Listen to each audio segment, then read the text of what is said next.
Calcium জাতীয় খাবার আমরা যখন খাই, সেই ক্যালসিয়ামটাকে আমাদের শরীরে শোষণ করতে সাহায্য করে ভিটামিন ডি।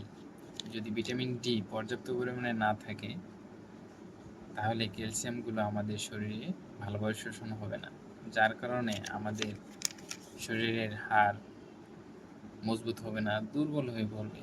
আর শোষণ হওয়া সেই ক্যালসিয়ামগুলো আমাদের হাড়ে ও দাঁতের এনামেলে পৌঁছাতে সাহায্য করে ভিটামিন কে2। যদি ভিটামিন কে2 পর্যাপ্ত পরিমাণে না থাকে, তাহলে শোষণ হওয়া সেই ক্যালসিয়ামগুলো আমাদের হাড়ে ও দাঁতে যথাযথভাবে পৌঁছাবে না, যার কারণে বলা হয় ভিটামিন ডি সাপ্লিমেন্টের সাথে ভিটামিন কে2 সাপ্লিমেন্ট নেওয়া উচিত।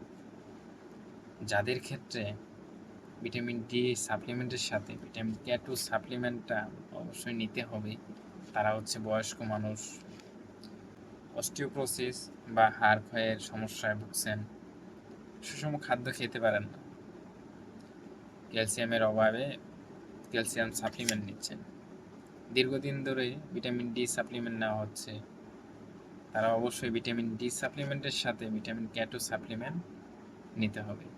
একটা জিনিস মনে রাখতে হবে, যারা নাকি ব্লাড থিনার ওষুধ নিচ্ছেন, যেমন ওয়ারফারিন, হ্যাপারিন, অ্যাসপিরিন, এইসব জাতীয় মেডিসিন যারা নিচ্ছেন, তাদের ক্ষেত্রে অবশ্যই ডাক্তারের পরামর্শ ছাড়া ভিটামিন কে2 সাপ্লিমেন্ট নেবেন না।